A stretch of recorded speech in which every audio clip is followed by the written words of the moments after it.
Good evening, and welcome to all to our first 2024 meeting, and a belated Happy New Year to all of you. 2023 is behind us, but I just want to remind us that we did make some significant advancements regarding our mission. Although we did fall short of the mission as written, we did open the door.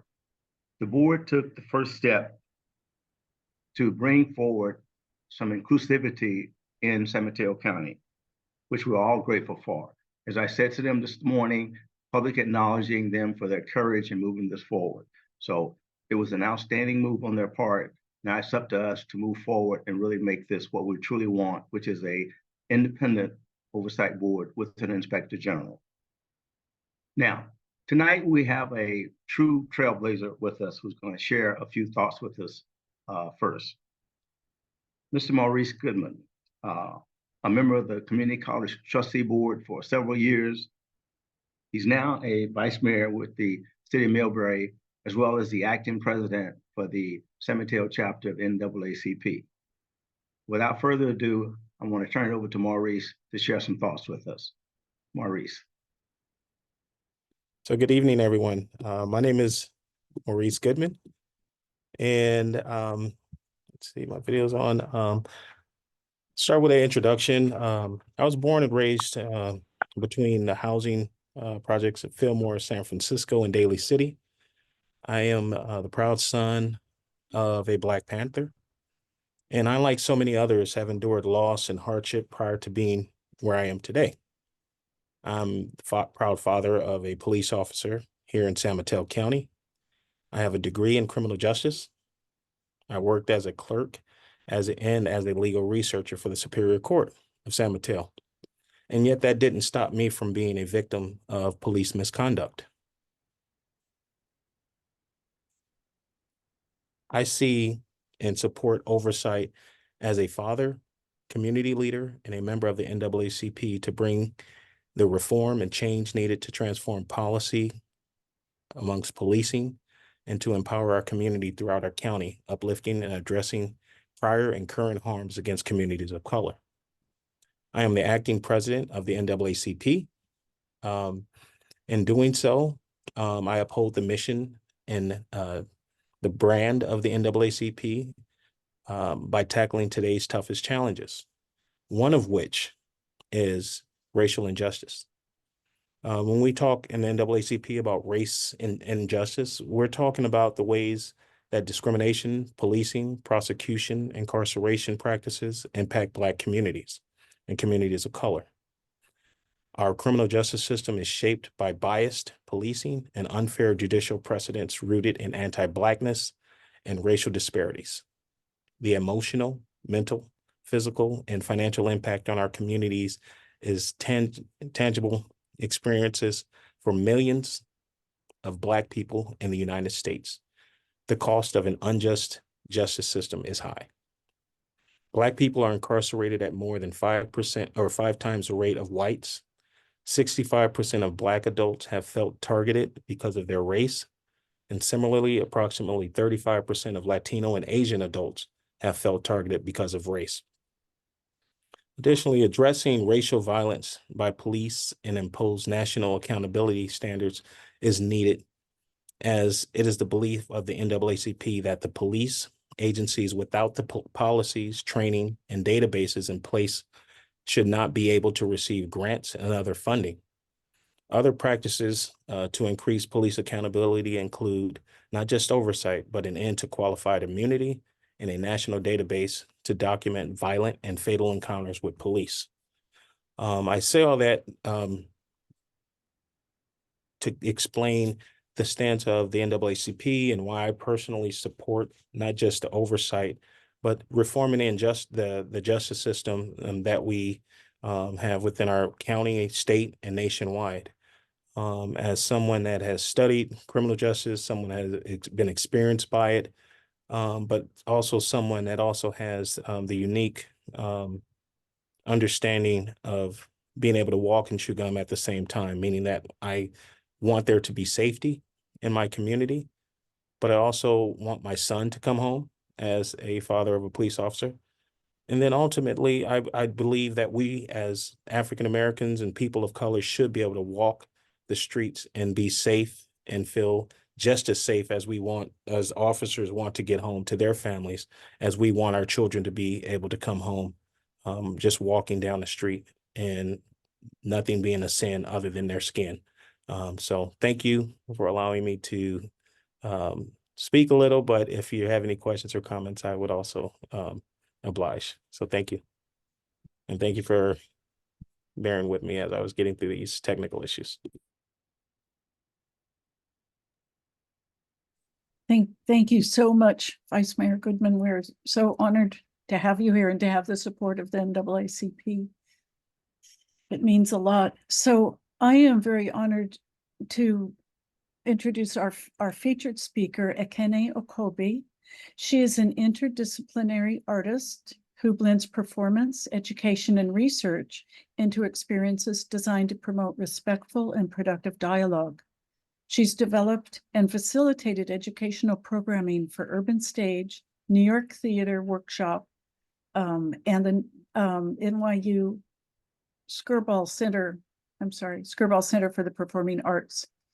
In 2018, tragically, Ekene's 36-year-old brother, Chinedu, father of a teenage girl, was killed by sheriff deputies using tasers after walking down the street in Millbrae at midday. The lack of transparency and accountability about his killing was one of the main reasons that we started Fix in San Mateo County. Thank you, Ekene, for being here. Thank you so much for having me. Before I start, I'm going to put in the chat that UC Berkeley is now developing a police misconduct database. So I put the link to it in the chat. I really would urge everybody, if they can, to add to that, to be part of that, because the accountability aspect of it is real and so very necessary. So I'm going to try and share my screen with you all. I did it when we tested it, so hopefully the technology gods are with me as well.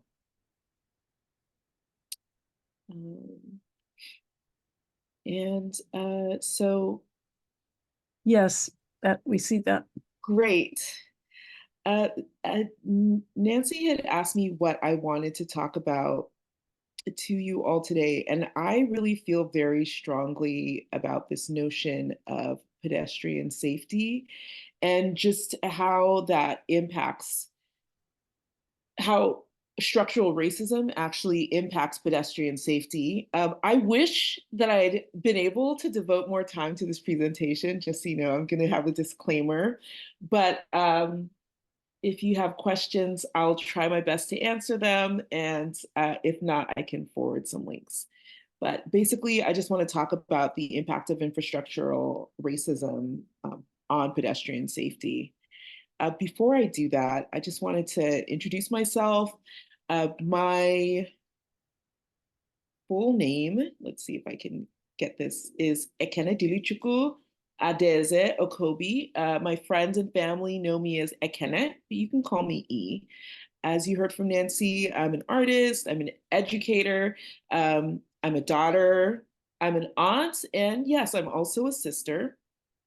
And one of my 6 siblings, Chinedu Okobe, was tased to death, essentially electrocuted while jaywalking. I'm putting jaywalking in quotes because video evidence does not support this claim that was made by the San Mateo County Sheriff's deputies who murdered him. So that's a picture of my beautiful brother, who's beautiful in spirit as well in physical form.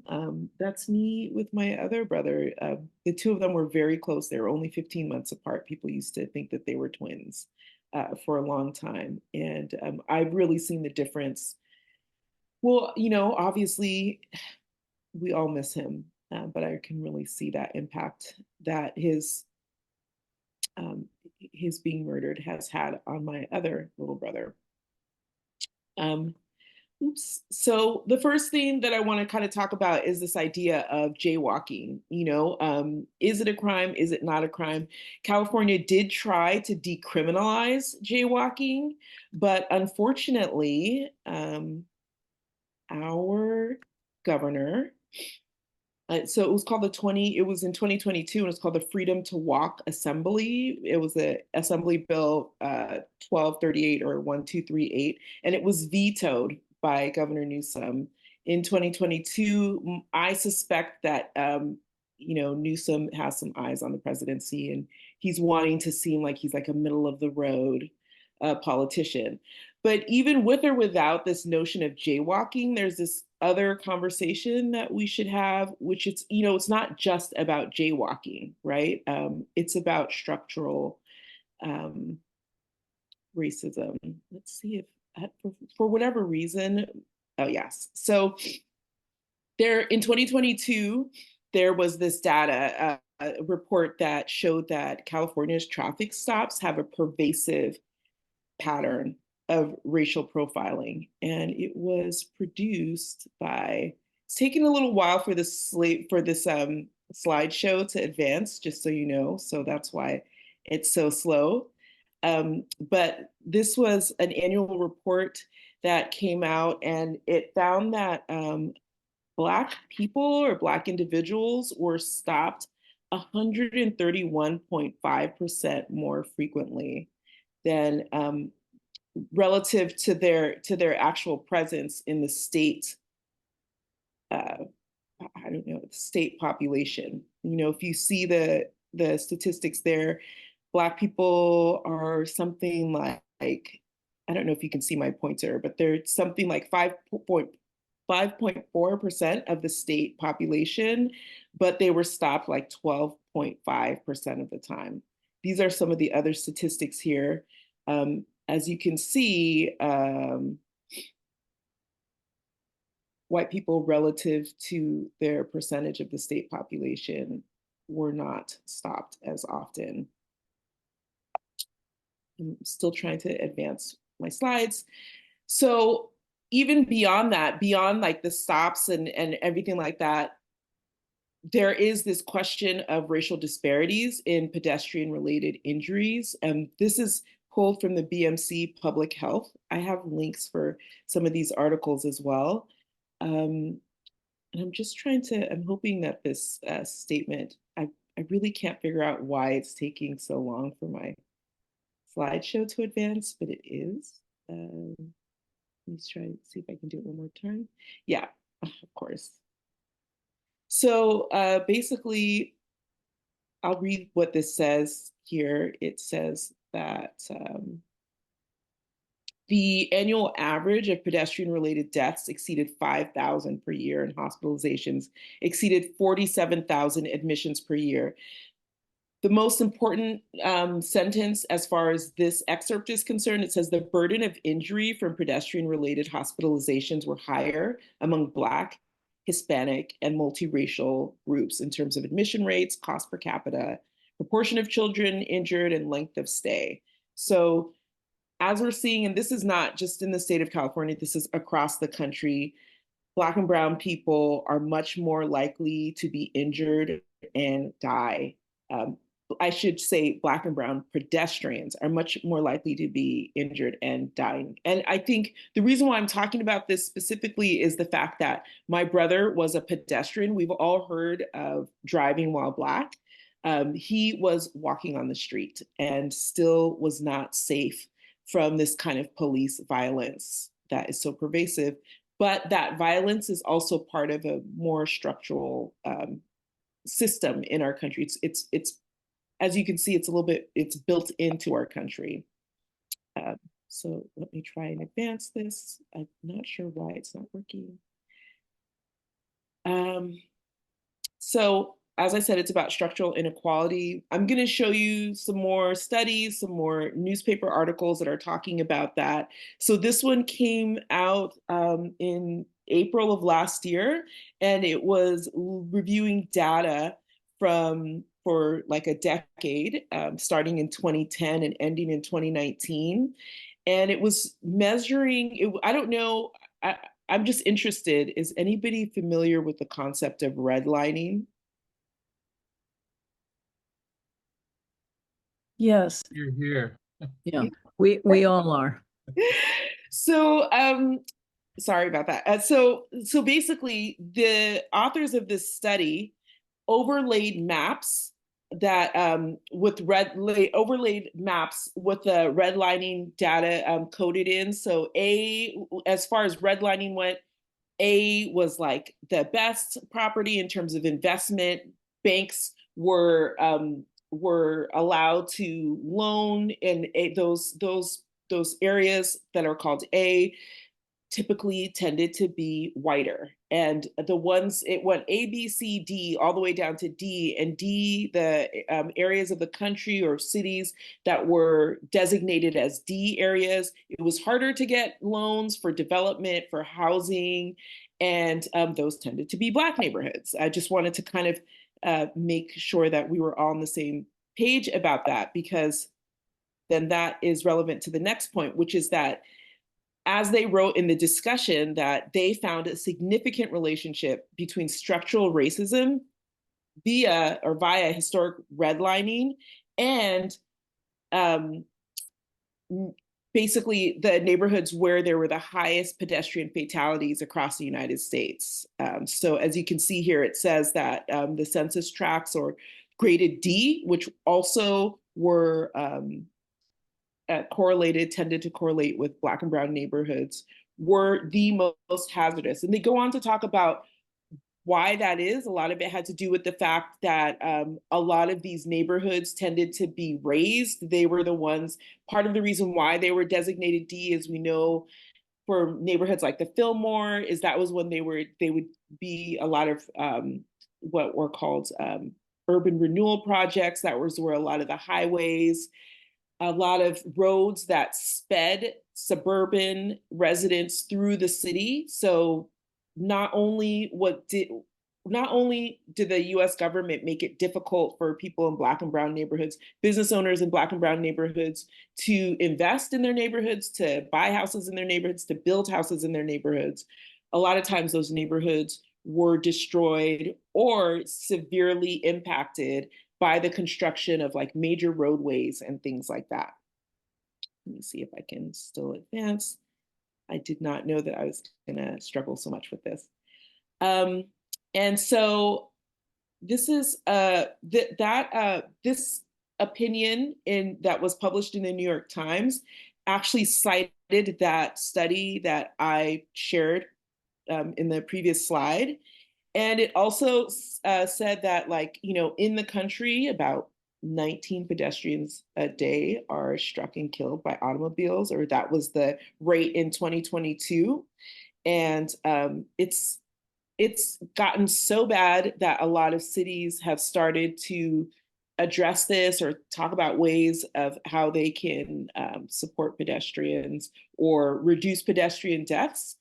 But it's still a problem, and it did spike during the pandemic. And as you can see here, it says that the fatalities follow a clear and consistent pattern. Across the country, Black and Hispanic pedestrians are killed at significantly higher rates than white pedestrians. And so again, that New York Times article cites this study as well, which is also, you know, kind of talks about the fact that Black and brown pedestrians face higher risks of death. But what's interesting about this article is it kind of breaks out different cities. It talks about some cities that are having a really hard time, cities like Atlanta. And then it says cities like Boston have a really relatively low rate of pedestrian deaths as it relates to traffic accidents. But even the cities with low rates of pedestrian deaths still have higher rates of Black and brown pedestrians being killed. And some people would talk about public transportation, right? So let's bring it back to California, bring it back to the Bay Area. So the middle of last year, a lot of public transport agencies in the San Francisco Bay Area were hitting what people called a fiscal cliff. They were about to really have to like drastically shut down service. And what's interesting is, again, Black and brown people are much more likely to use public transportation than other people. And so the fact that public transportation would be hitting a fiscal cliff meant that Black and brown people would find it harder to get to work or to, get their children to school, all of these things. That looming disaster has been somewhat averted, as you can see from this San Jose Mercury News article, but San Francisco Bay Area, which used to be known as one of the most public transportation friendly communities in California, attitudes are changing, even about public transportation. So we still haven't solved the issue of Black and brown people being killed by traffic. And it's also just getting harder and harder to navigate the San Francisco Bay Area, the greater San Francisco Bay Area, as a pedestrian using public transportation. This SF Standard article talks a little bit more about this funding. What's kind of interesting, this picture came from the SF Standard article, and it said that the Bay Area Transit was able to get the funding that they needed, but the catch was for BART and Muni, they needed to cut down, or what did they say, crack down on fare evasion. Some people might be like, yes, of course people should crack down on fare evasion, but I'll tell you, I remember this, and this actually happened about a decade ago. My mom lives in Pacifica. I went to go see her, and then I went to my friend's like art opening in the East Bay. One way from Pacifica to the East Bay cost me $12, one way. So again, I mean, I could put up some statistics about earning and financial power, but I'm sure you can guess who makes the most money in the San Francisco Bay Area. So a lot of people might find it hard to be paying $10, $9 one way just to get from one end of the bay. It's not even one end of the bay to the other. So I'm not condoning fare evasion, but I think that making this decision that Bay Area Transit could, their funding is contingent on cracking down on fare evasion. And I think this photo that accompanied the article is also really interesting. Really means that even if we do have a way to provide funding for public transit in the San Francisco Bay Area, again, structurally, we're thinking about systems and systemic and systematic. There is already a built-in process for criminalizing Black and brown bodies. So I'm gonna leave it here. I hope that I hope it doesn't seem like too short, but I did want to just put it out to everyone. It doesn't have to be something that we talk about now, but I do think that this is actually a bigger issue than people may realize. I think California driving is so normalized, and I could get into the history of California's transit and how the oil and gas industry really put effort into ensuring that California was a driving state as opposed to a public transportation state. But I'm gonna leave the talk here and say, what are people's ideas for solutions? Something that maybe we can walk away with and think about over the ensuing days and weeks, and also understand that this is a structural issue.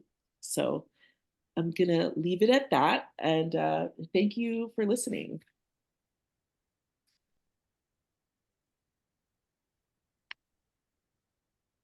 Thank you very much, Ekene.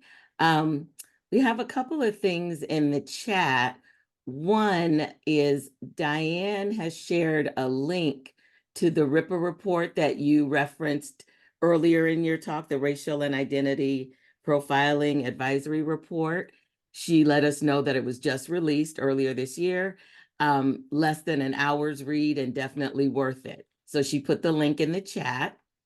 And also Beth has put a webinar in the chat saying this is how cities can reimagine traffic safety with a holistic understanding of how people can move safely and freely in their communities.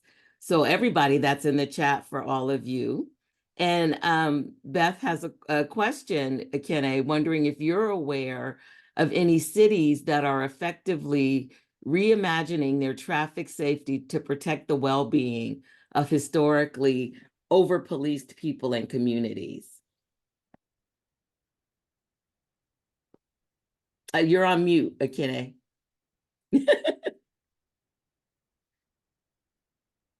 Yes, sorry about that. That's okay. Atlanta's a really interesting example of that. I'm going to try right now to see if I can get access. I'm going to drop some links in, some of the links that that I used as source material for this. And basically, Atlanta I don't know if anybody's been to Atlanta, but it's super crazy. A lot of the,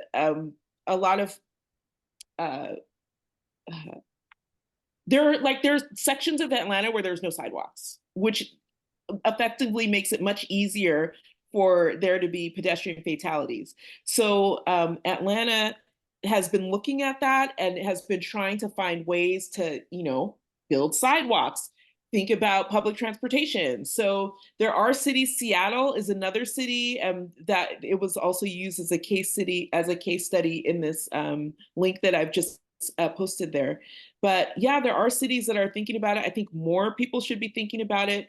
We're talking now about, the state of California wants to move to zero emission automobiles. But as we know, or maybe some people don't know, electric cars are not the answer because, again, there is another structural issue there in that a lot of the materials that go into electric cars are actually pulled from black and brown, from a black country. I'm not even gonna say black and brown, from the Congo, right? Right.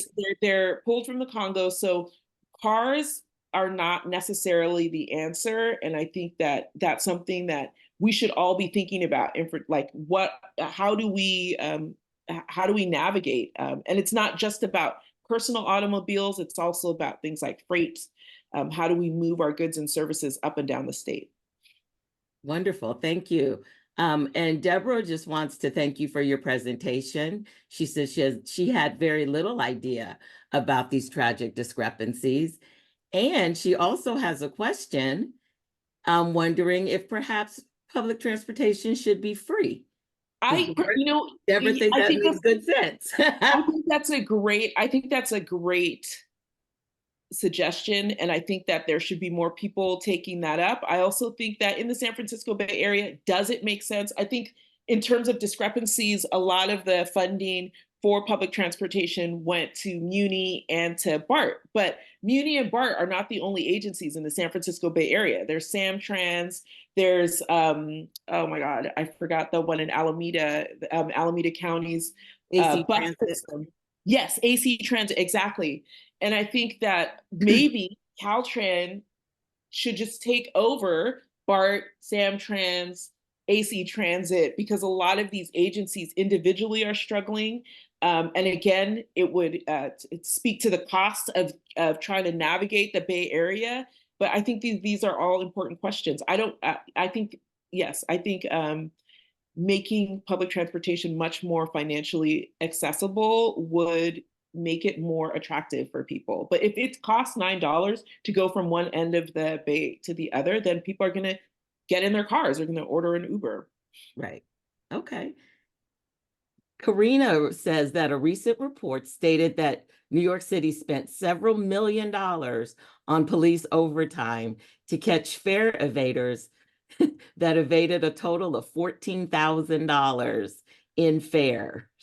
How can we be better at making the case that over-policing is not just unjust, but financially nonsensical? Yes, and what's ridiculous about New York City in particular is, again, that's another city with a pattern of targeting Black and brown fare people who are white and somehow do fare evasions are not picked up as much, and New York has been criticized for that. And of course, as you can see, it does not make sense, right? There are other ways to do it. spend millions for a few thousand. Exactly.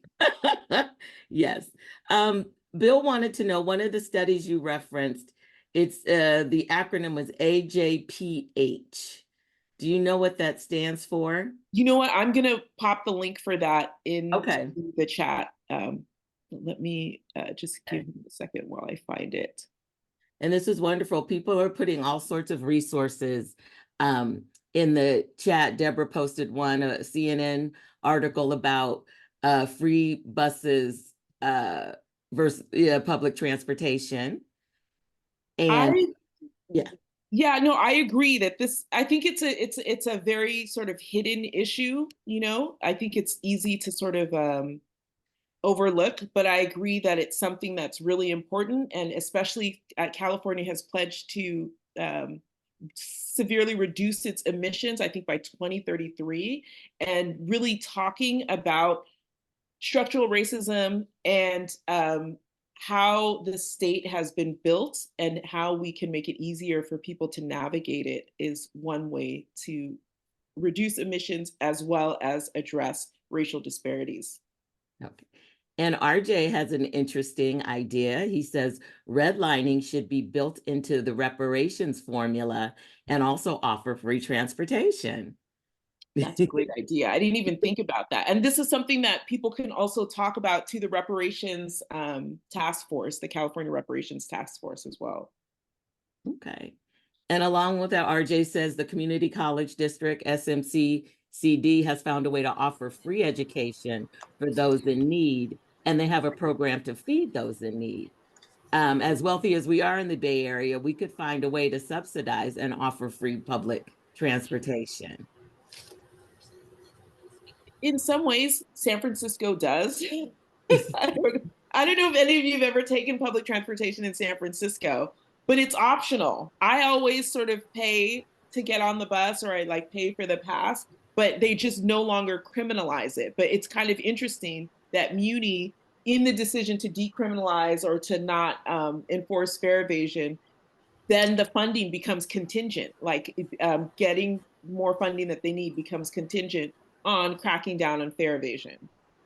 Yeah. Okay. And can you talk a little about your vision for what a more equitable street infrastructure, other than public transportation, might look like? Would it be more car-free areas, redesigning streets in majority, minority neighborhoods, whatever? What is your vision? If you take a look at a lot of places in the East Bay, particularly now as we're dealing with declining vacancies. There's a lot of retail vacancies in the East Bay. There's a lot of retail vacancies in San Francisco. So there's this question now about mandated parking. San Francisco is already phasing out mandated parking because they want to do a transit first kind of model. I think that I forgot what the statistic is, but if we were to get rid of a number of freeways and parkings and just parking spots, that would open up spaces for housing as well as maybe businesses. So I think we first need to look at some of our vacant buildings and their attached parking and think about how we can reimagine that. And then, there's a lot of crumbling infrastructure in the San Francisco Bay Area, and that includes freeways. And I think we need to really think about, are we going to just build that freeway up? Are we going to shore it up? Or are we going to reimagine, knowing what we know, like civil engineering has come so much further from when those freeways were first erected? Like, do we want to create a situation where we tear down that freeway and open up that space so that it's much more walkable and people aren't speeding through? And maybe it might make it a little slower for some drivers, but again, if we have the transit piece along with it, maybe people won't necessarily feel like they need to drive, and the freeway's down and it's not blocking. Freeways block a lot of light. And I don't know if you guys remember the Embarcadero Freeway. Yes. But when you look at the Embarcadero now, it's mind-boggling to imagine that there was a freeway there that was taking up all that waterfront. So I think that's kind of we have to think creatively about existing infrastructure and like how much do we need it and what can be repurposed. Yes, and also in terms of public transportation, Nancy is letting us know that Samtrans canceled its trips to juvenile hall because it perhaps wasn't cost effective. So community groups are now raising money to give taxi vouchers to parents so they can visit their children there. This goes back to infrastructural racism, right? Juvenile hall, who do you think is there? Who do you think is trying to go there to see people? You know, so it's really an issue of like what people deem being important. And Samtrans can say, oh, it was like a financial decision, but I've taken Samtrans buses to like some random spots where, and the bus has been empty. Like I'm not like completely familiar with Samtrans, but I've taken my fair share of Samtrans buses. And it's just kind of interesting what routes are kept, what ones are rejiggered for people who, you know, are deemed acceptable. Yes, yes. Okay. So police are meant to protect and serve, but they treat pedestrians who inconvenience drivers as if the pedestrian were the threat. This seems like both a police culture problem and an American car first culture problem. Which culture are we more likely to change in the near term? Karina, I don't know if I have the answer to that. I don't know if I have the answer to that.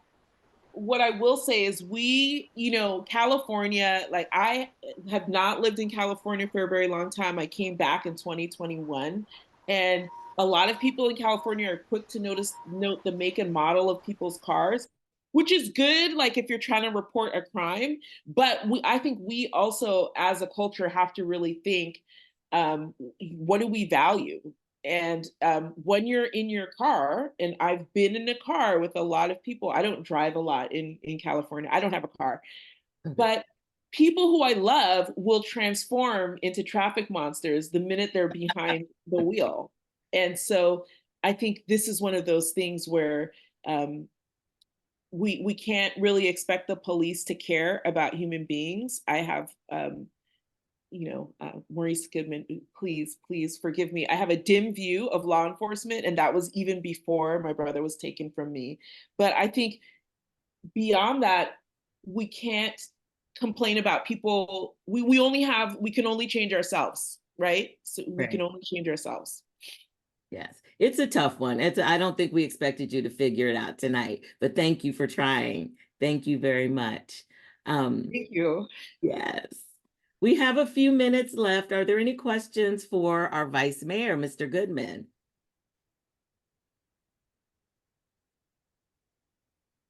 Okay. Pop them in chat if you have them. Yes, yes.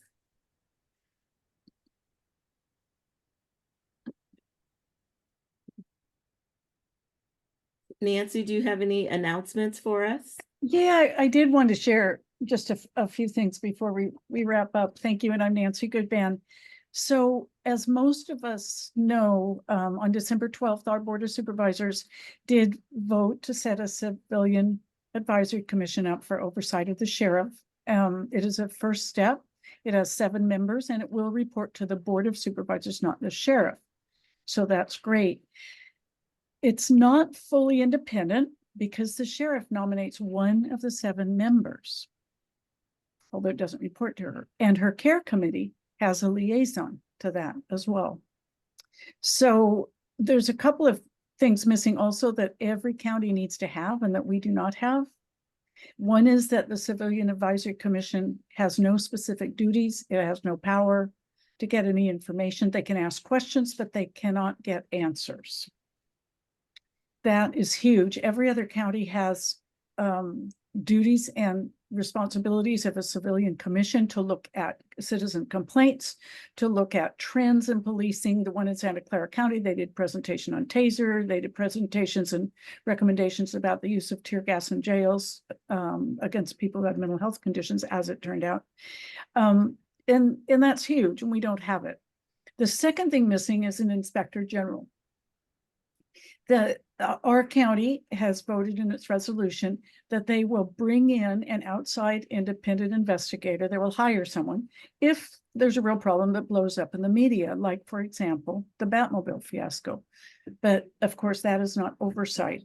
The counties that have oversight need to have an ongoing, permanent, regular role of an inspector general, or they might call it a monitor, that does things like looks at every death in custody, every allegation of excessive use of force, every death during an arrest, audits the reports that the sheriff is doing, looks at their policies, makes recommendations, does independent investigations whenever needed on any of these topics. So that's the second thing missing, besides power for the Civilian Advisory Commission to get information. We don't have an inspector general to get information. And we still have questions in our community about the killing of Chinadu and what happened to the officers, and was that really any kind of an investigation that was independent when it was brought in by the DA. One of the regular law enforcement review people did basically an internal review done by someone from outside. And there's still questions about the killing of Sandra Harmon in Half Moon Bay, which we've heard from our volunteers as well. So our job this year for Fitch and San Mateo County and the coalition is to make sure that this advisory commission really does something. We want to have good memberships. We want them to be effective. We want them to develop a work plan, which they're required to do and have it approved by the county executive. And the work plan should identify things they want to look at. For example, they might want to look at the RIPA data. They might want to look at the deaths in custody that our county has reported. They might want to look at the taser use policies and have they been changed? And why do we buy all those new tasers that are so fancy and they're supposed to be less lethal? How does that really work? So all of these things will require work with the sheriff to ask the sheriff for information on these policies, these procedures. How are people being trained? And our metric really is going to be, did this commission do anything? We want to make a mid-year report and we want to make an end-of-year report, and the Coalition for Safer San Mateo County will go forward and say, this commission met X number of times and they found out this or that. They looked into this topic and that topic. They made an agreement, hopefully, with the sheriff to get information. Sheriff doesn't have to give it, but to be effective, they're going to have an agreement to get it. And at the end of the year, if it looks like we need stronger powers, we would recommend in our report that this commission was a first step, but it needs to be strengthened. It needs to be given more power, more authority. The second thing is they're waiting for another incident. Something will happen. At that point, we will look at whether or not they bring in someone from the outside and whether or not the county wants to be proactive in the future. Or do we really just want to wait till there's a tragedy and then bring in somebody to kind of quiet down the media? So we're going to report on the effectiveness of it and hold our Board of Supervisors to account. So what's happening now, right now, the board today voted a new president, Warren Slocum, and Vice President David Canepa. And over the next couple of weeks, we expect probably at the next meeting, January 23rd, or the meeting after that, that they will designate 2 Board of Supervisors members to be liaisons to the new Civilian Advisory Committee. Supervisor Corzo already volunteered that in December 12th at the meeting. And so if she's selected and another supervisor is selected, they also will be able to nominate 2 of the at-large members and 2 of the alternates. What the county staff is working on right now is an application. They plan to launch an application for membership within the next couple of weeks and put it on the website. They want to really broadly advertise it, including an other, like the example I was given today by county staff was a Chinese newspaper, to really get the word out. And so our job as the coalition is to really get the word out and identify some people that we think would be effective on the commission and make sure that they apply. And then any of us can go to our supervisor and say, hey, we know so-and-so applied to the commission. We think you should nominate them. We should think that you should put them forward. So our job, all of us, is to find good people to apply to this commission, encourage them to apply when it comes out, get the word out about the commission.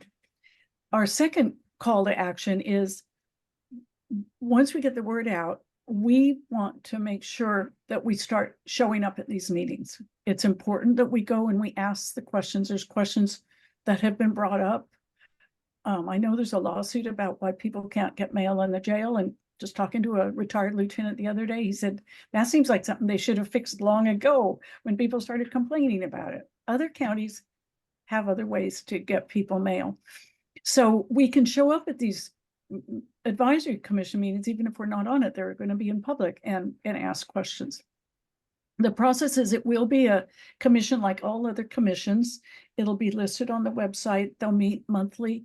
They'll have hybrid meetings, it's expected, which would be the webinar format, as similar as the Board of Supervisors does and the other commissions do. So people will be able to make public comment. They will have minutes and agendas posted per the Brown Act. So it should be a pretty open process. I think that the community is going to have to be very vigilant, because if we get, I think all of us are familiar with different, commissions and stuff. Some are more effective than others. Needs to have people who are really team players, committed to the information, want to do a good job, are willing to really take a strong and rather assertive stance. If, for instance, the county executive pushes back on the work plan, it is going to be the commission's work plan. The resolution says it has to be approved by the county executive. There will be 2 board of supervisor liaisons that the commission members can go to if they need to. So we just need it to work. And it can work. It could be a good, a good first step. We will know more once they start. They're expecting to seat the commission in March, but the first meeting wouldn't happen until July. So that gives them a little bit of time to get started. So that's basically our kind of what we know so far. And some of this is just news from today, because I was able to corral at the board meeting one of the key county staff. I had him backed into a bit of a corner and I was able to ask him questions. They haven't started the RFP process yet for, but they will for an inspector general. And again, I encourage them to make sure that whoever responds to the RFP has to have experience doing these kind of investigations of deaths in custody, deaths during arrest, excessive use of force, and reviewing internal investigations done by the sheriff. So we're going to keep everyone posted, especially getting the word out once these applications are open. So that's all. That's all I have. Okay. So a couple of things I'd like to add to that. I'd like to remind everybody that all politics is local, and 2024 is a election year. There'll be 2 new supervisors. I myself are on one task force with the Latino group to interview and endorse particular candidates. And one of the things I noticed that in the questions that was posed was that there was not anything regarding transit and where these candidates stand on transit. So we all need to get involved and make sure that transit, well as homelessness and all other categories, are brought out, and we find out where these candidates stand before they get on the board. Because once they're on the board, it's a done deal. So I would encourage everybody to question the candidates, find out where they stand on not only oversight, but transit and housing, everything else. Because again, all politics is local, and we're going to have a major change in the board by this end of the year. Good to see everyone. And what I'd like to do is shift our gratitude a little bit this evening. That our gratitude, one, to Ekene, to E, for her leadership, to our vice mayor for stepping in, and the leaders that are bringing us forward. And what I'd like to do is to do a centering practice, and I want to invoke some postures that might help us as we move forward, moving through this coming year. So when we center to be present in the moment, open to the possibilities, and connected as a community moving forward. And so what I'd like for you to do is just ground yourself into the earth. Just feel your feet on the earth, the support of Mother Earth, and allow the thread to run through your body, up through the crown of your head, into the heavens, into the sky, lifting us up into our dignity. And as we look around these screens, we see the dignity of others and the dignity of those who came before us that got us here. And in your next breath, I'd like for you to take up the space that's naturally yours, that we actually extend beyond the body. We've often heard that there's a glow around certain people, all right? There's an energy around us. So if you can, when you take that breath, as if you could expand your rib cage a little bit more and allow yourself into this width. This width is our social domain. It's how we connect to others, we allow ourselves out, and how we allow others in. That our bodies are made of atoms, which are 95% air, 85% air. So the body isn't solid, and that around us, this intelligence around us, is not empty. That it's all part of who we are. Just allow yourself to connect to that. And the next one is really important to me because it's our depth. The depth, if we were to take our hand and place it to our back and just give it a little pulse, the depth is our reptilian tail. And that's connected to our ancestral journey that has gotten us here. And that our ancestors are always there. For some of us as ancestors, for some of us as nature, but we're not alone in this. Hard path to get us to here. We've got it from here. And the depth on the front as we breathe in is the front is what is possible, what we're moving toward. And what I've been so proud of is this community that's uplifting each other and just identifying that, you know what, we will continue to do well, that we will continue until we get what we know is the right solution for our community. Yes, so that is our depth. It's what's possible for our future. And that last breath that we want to take is our organizing principle. And I invite all of you to identify what that is, that I am committed to.